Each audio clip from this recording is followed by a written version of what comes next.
নমস্কাৰ টাইমিটৰ প্ৰতিগৰাকী দৰ্শকক মই ভাৰ্গৱধৰে স্বাগতম জনাইছো আপোনালোকে চাই আছে টাইমিট বঙাইগাঁৱত আজি অনুষ্ঠিত হ'ব কেবিনেট বৈঠক কিন্তু কেবিনেট বৈঠকৰ প্ৰাক্ষণত দেখা পোৱা গ'ল বঙাইগাঁৱৰ শহীদ বেদীত একাংশ বিজেপি কৰ্মকৰ্তাই আৰিলে বিজেপি পতাকা তাৰ পাছতে তীব্ৰ প্ৰতিক্ৰিয়াৰ সৃষ্টি হয় বঙাইগাঁৱত আৰু প্ৰশ্ন উত্থাপন হৈছে এয়া চৰকাৰৰ কেবিনেট নে বিজেপিৰ কেবিনেট হবিক জনাইছো এই মুহূৰ্তত টাইমিটৰ দৰ্শকসকলক অসম চৰকাৰৰ কেবিনেট নে বিজেপিৰ কেবিনেট এই প্ৰশ্ন এটা উত্থাপন হৈছে বঙাইগাঁও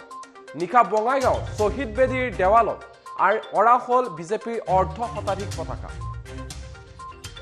শহীদ বেদীত বিজেপিৰ পতাকা লগোৱাক লৈ সৃষ্টি হয় তীব্ৰ প্ৰতিক্ৰিয়া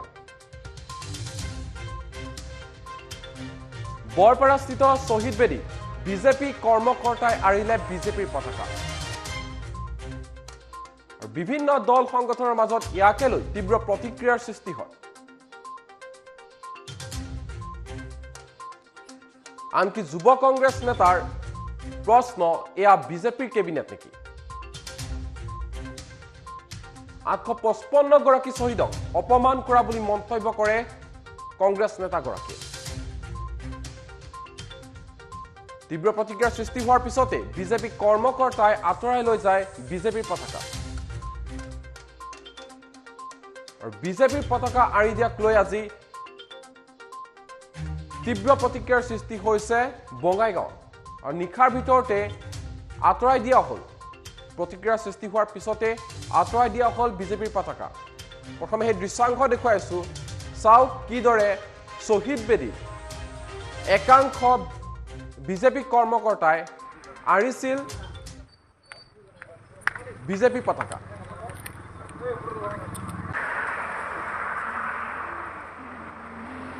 বঙাইগাঁও বিজেপিৰ একাংশ কৰ্মকৰ্তাৰ এনে অদ্ভুত কৰ্মকাণ্ডক লৈ সৰ্বত্ৰে সৃষ্টি হয় তীব্ৰ প্ৰতিক্ৰিয়া সকলোৱে এটাই প্ৰশ্ন উত্থাপন কৰিছে যে এয়া চৰকাৰৰ কেবিনেট নে বিজেপিৰ কেবিনেট আৰু এক প্ৰকাৰ বিজেপি পতাকা অৰাক লৈ 855 গৰাকী শহীদক অপমান কৰা বুলিও অভিযোগ উত্থাপন কৰিছে একাংশ লোকে আৰু এই মুহূৰ্তত আহি পৰিছে মন্তব্য সেই মন্তব্য শুনাই ল'ব বিচাৰিছো টাইমিটৰ দৰ্শকসকলক লৈ আমি বঙাইগাঁও জিলাবাসীয়ে বহুত আশা কৰিছিলোঁ আমি আশা কৰিছিলোঁ যে বঙাইগাঁৱৰ বিভিন্ন সমস্যা সমাধান হ'ব কিন্তু আমি শেষত দেখিছোঁ যে বঙাইগাঁৱত হিমন্ত এণ্ড কোম্পানীয়ে পিকনিক খাবলৈহে আহিব ইয়াত পদ্মাৰ ইলিছ গংগাৰ পাবদা মাছক লৈ আচলতে তেওঁলোকে পিকনিক খাবলৈহে আহিব আকৌ তেওঁলোকে আহি পেলাই তেওঁলোকেনো কি কাম কৰিব বঙাইগাঁৱত আহি এটা সেলফি পইণ্ট এটা তেওঁলোকে উন্মোচন কৰিব আকৌ তেওঁলোকে আপোনাৰ কলেক্টৰ এটা উন্মোচন কৰিব কিন্তু বঙাইগাঁৱৰ যিবিলাক দীৰ্ঘদিনীয়া সমস্যা এই দীৰ্ঘদিনীয়া সমস্যাবিলাকক লৈ তেওঁলোকৰ পদক্ষেপ নাই বঙাইগাঁৱৰ কোনো এখন খেতি পথাৰতে জলসিঞ্চনৰ নাই কোনো এজন ছাত্ৰ ছাত্ৰী আপোনাৰ চিটৰ অভাৱত বঙাইগাঁৱত পঢ়িব নোৱাৰে এখন ভাল ইউনিভাৰ্চিটি নাই এইবিলাক সমস্যা তেওঁলোকক মাত মতা নাই বঙাইগাঁৱৰ ৰাস্তা ঘাটৰ কথাবিলাক নাই শেষত আমি দেখিবলৈ পাইছোঁ যে কেৱল মাত্ৰ কেবিনেটৰ নামত বঙাইগাঁও চহৰখন এতিয়া বিজেপিকৰণ কৰা হৈছে আকৌ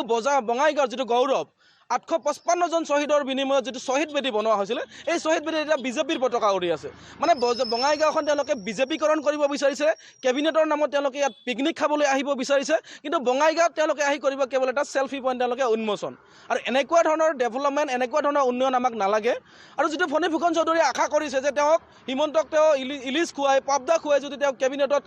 চান্স পাম বুলি আশা কৰিছে তেনেহ'লে আমি বঙাইগাঁৱত তেনেকুৱা ধৰণৰ সুযোগ আমি বিচৰা নাই আদৰি জনাইছিলোঁ ৰাতিপুৱা প্ৰেছ কনফাৰেন্স কৰিছোঁ বঙাইগাঁৱৰ বিভিন্ন সমস্যাৰ বিষয়ে অৱগত কৰিছোঁ কিন্তু আছোঁ অৰাজনৈতিক সংগঠন সকলোতে পৰিস্ফুট এই কথাটো কিন্তু আজি লাজ লাগিছে দুখ লাগিছে আছুৰ এই অৰাজনৈতিক চৰিত্ৰৰ ক্ষেত্ৰত শহীদ বেদীটো অসমৰ ক্ষেত্ৰত এটা উল্লেখযোগ্য শহীদ বেদী ইয়াৰ ছাৰাউণ্ডিং এৰিয়াত এনেকৈ যে পতাকা বিজেপিৰ পতাকা লগাই ৰাজনীতিকৰণ কৰা হ'ল আছুৰ নেতৃত্বৰ প্ৰতি প্ৰশ্ন থাকিব 855 জন শহীদৰ যি বিসৰ্জন তাক লৈ আছু নেতৃত্বই বৰ্তমান কি চিন্তা কৰে তেওঁলোকে বিজেপিৰ পক্ষত নে অৰাজনৈতিক চৰিত্ৰ তেওঁলোকৰ অক্ষুণ্ণ আছে সমুজ্জ্বল কুমাৰ ভট্টাচাৰ্য ডাঙৰীয়া আপুনি বাৰুকৈয়ে কৈ থাকে যে আছু সদায় অৰাজনৈতিক হৈয়ে থাকিব মই সদায় অৰাজনৈতিক হৈয়ে থাকিম কিন্তু আপোনাৰ লোকৰ লগত জড়িত যিখিনি ছাত্ৰ সমাজ আছে তেওঁলোকে আজিৰ এই পৰিৱেশটো দেখি বঙাইগাঁৱত সাধাৰণ এখন কেবিনেট বৈঠকক লৈ যদি আছুৰ মৰ্যাদা হানি হয়, অসমৰ জাতীয় জীৱনৰ মৰ্যাদা হানি হয়, তেনেহ'লে বঙাইগাঁওবাসী হিচাপে প্ৰাক্তন আছু কৰ্মী হিচাপে অত্যন্ত দুখ প্ৰকাশ কৰিছোঁ। কাৰণ লাজ লগা বিষয়, আছুৰ এই যে শ্বহীদ বেদী তাৰে ৱালবিলাকত যে বিজেপিৰ পতাকা লাগি আছে, তদাৰকী কৰা আছু কৰ্মীসকল ক'ত গ'ল নে কৰ্মী আপোনালোকৰ ম্লান গ'ল?